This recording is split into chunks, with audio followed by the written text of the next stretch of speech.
Should Saints fans root for wins or losses? Ladies and gentlemen, today we're going to have a little bit of a discussion here on a Tuesday. So I've had comments recently. So a couple of videos ago, I said that anything above 6 or higher wins should be considered a success in the 2025 New Orleans Saints season.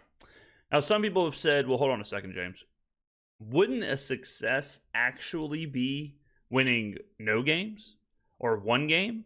Or 2 games, or 3 games, because then you get a top 5 draft pick, you get a number 1 overall draft pick, and boom, you're right as rain. To that, I say, au contraire. And we're going to explain it today. Now, I've talked about this before, but we have new subscribers every single day, so some of you may be unaware. So we're going to go through this whole thesis. Now, real quick, okay, before we get started, I want you to think about the idea of drafting in the top 5. Or in the top 10, or first overall, or in the top 3.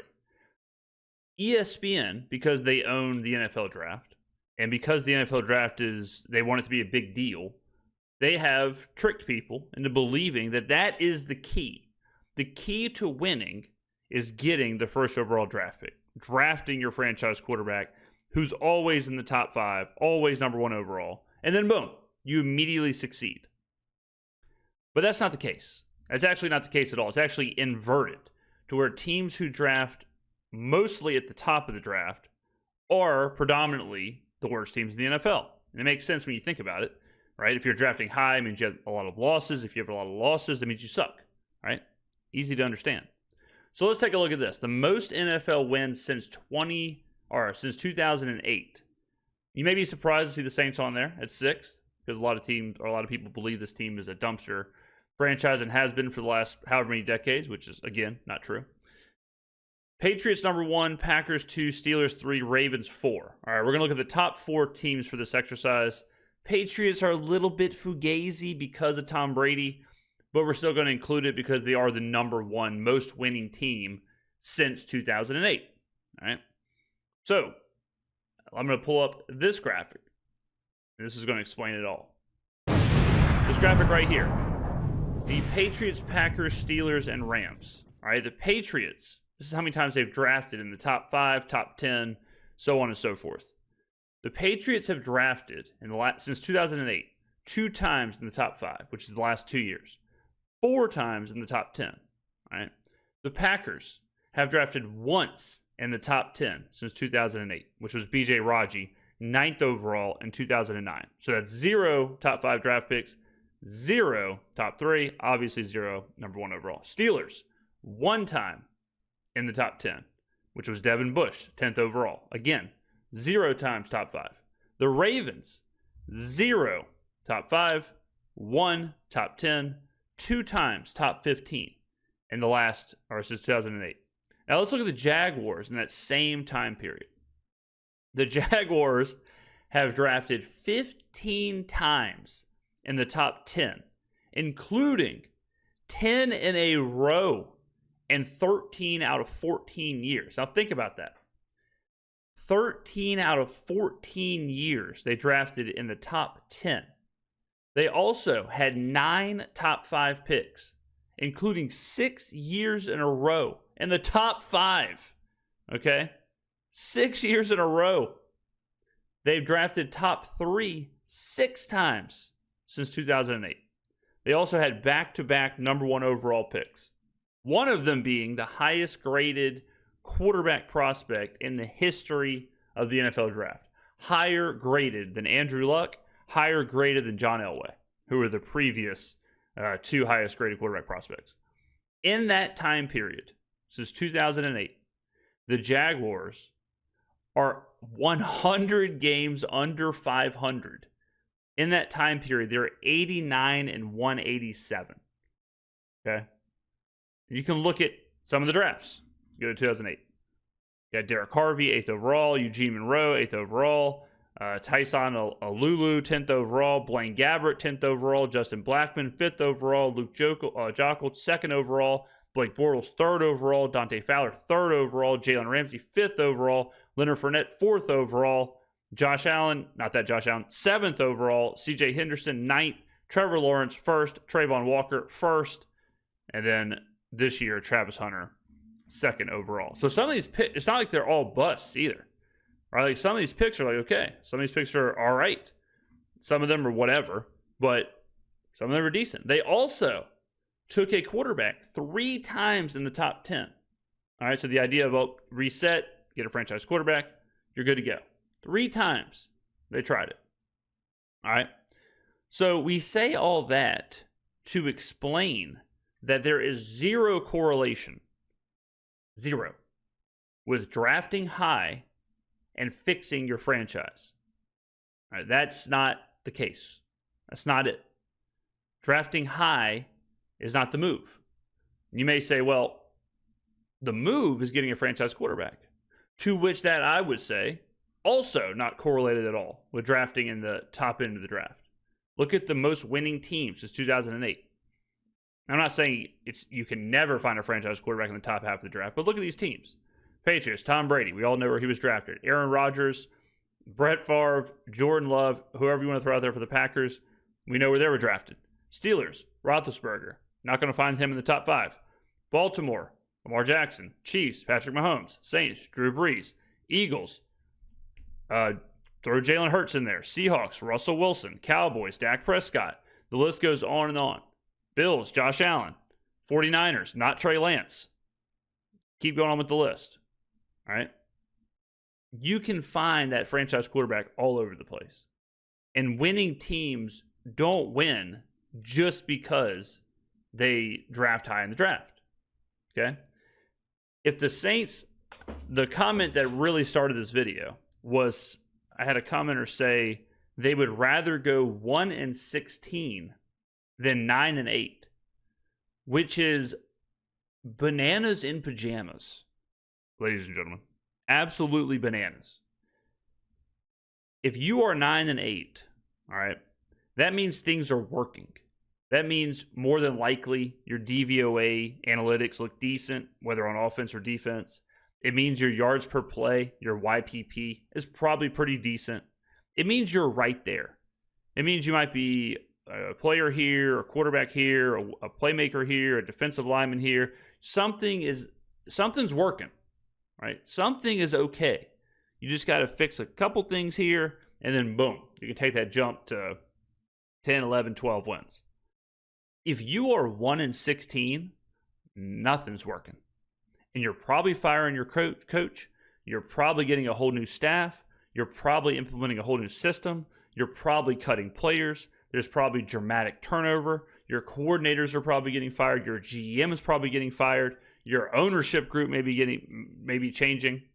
Okay, that's what we saw with the Jaguars. If you go back in that 2008 to now time period, they have multiple turnovers at head coach, multiple turnovers at GM. They even have ownership changes. All right? So it's a whole lot more than just win-loss. That's why every single week, all through the offseason, all through the regular season, we look at DVOA, we look at YPP, we look at what's actually happening on the field. If you are 1-16 and you get name your number 1 overall pick, I don't care if it's Cade Klubnik, I don't care if it's Arch Manning, I don't care if it's Archie Manning, I don't care whoever you think the number 1 overall pick is. If you're 1-16, you got bigger fish to fry. Okay? It would take a truly generational level player. I'm talking Peyton Manning. I'm talking Tom Brady to come in there and do anything.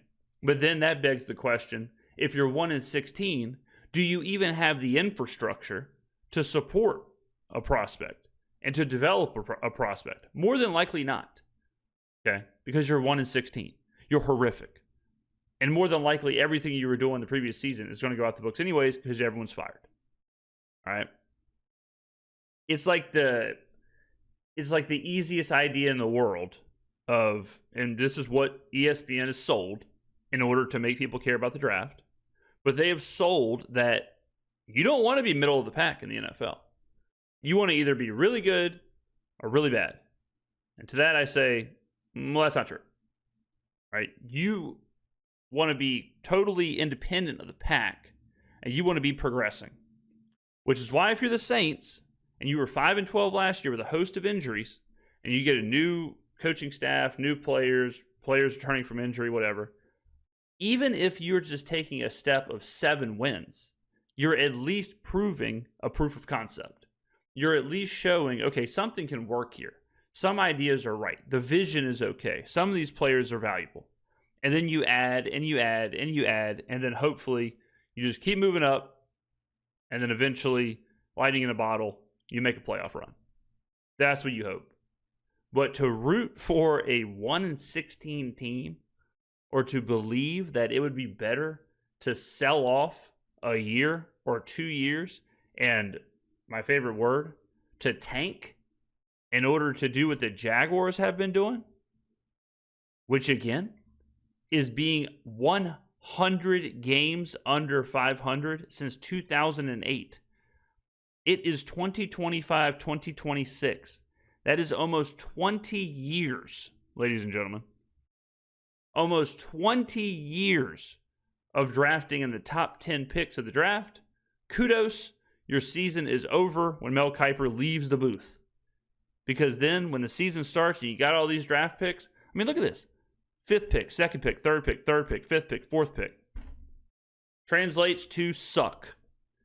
Translates to straight up Bonnie Blue. Okay? So, in this PSA, I'm just hoping to eliminate the idea of tanking, the idea of rooting for losses, the idea of I don't want to be 8 wins, I don't want to be 7 wins, I don't want to be 9 wins, I don't want to be 10 wins, I want to be 2 wins. There are teams like the Jaguars and the Browns who would cut their arm off to win 9 games. Right? The Bengals have won 9 games for the last 2 seasons in a row. Does anybody here think the Bengals should just tank, pack it in, just win 1 game, 0 games, 2 games? That's what they really need?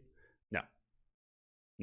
Another part of that is that if you are wasting years, you are wasting years of investments. You are wasting years of players' careers, their primes, the money you are pouring in. So if you are, like let's say the 49ers, they highly paid Brock Purdy. So they have a small window now to win with Brock Purdy. So if they're rooting to win 1, 2, 3 games, then they have sunken costs of what they're investing for that year where they win 1, 2, 3 games. Right? So this is a thought exercise. I hope you learned something here today. All right, we took a look at some things just for poops and gigs. Here are the Ravens draft picks since 2008. They go Joe Flacco, 18th overall. Michael Oher, 23rd overall. Sergio Kendall, my guy. I love Sergio Kendall at Texas. 43rd overall, Jimmy Smith, 27th. I mean, these aren't even picks in the top. These picks aren't even close, right? I mean, like, you're like 51, 22, 12, 29, 18, 23, 43, 27, 35, 32, 17, 26, 6, 16, 25, 25, 28, 27, 14, 22, 30, and 27. Compare those numbers with what we saw with Jacksonville. And I think snap call, you would say, well, give me the Jacksonville picks. Of course I want to pick 5th and 2nd and 3rd and 4th and 5th and 7th and 1st and 1st and 2nd. I'd much rather that than 30, 22, 27, 28, 25, 25. I'd much rather that. But then you look at that. You look at 89 and 187. Oh, it makes me sick to my stomach. It gives me diarrhea goosebumps. All right. The Chiefs. The Chiefs go 5-3. The Glenn Dorsey, Tyson Jackson back-to-back. Eric Berry in 5th. All right. 5-3-5, 26-11, 1. Struggling here. 23, 16, 37, 10. A lot changes here. Also a lot changes with Andy Reid. 46, 56, 32, 58, 21, 31, 28, 32. Which chunk of time would you rather? From 2014 to now, the last 10 years? Or would you rather the previous 10 years with 1, 5, 3, 5, 15, 6, a couple of those? Okay. We go to the Packers. Finish with the Packers. 9 BJ Raj, no pick in no first round pick in 2008. BJ Raji 9th, Clay Matthews 26th, and then you go 23, 32, 28, 26, 21, 30, 27, no pick, 18, 12, 21, 26, 29, 22, 28, 13, 25, 23. All right, ladies and gentlemen, get on down in the comments below. Did you learn something today? Thank you very much for watching. I will see you in the next video.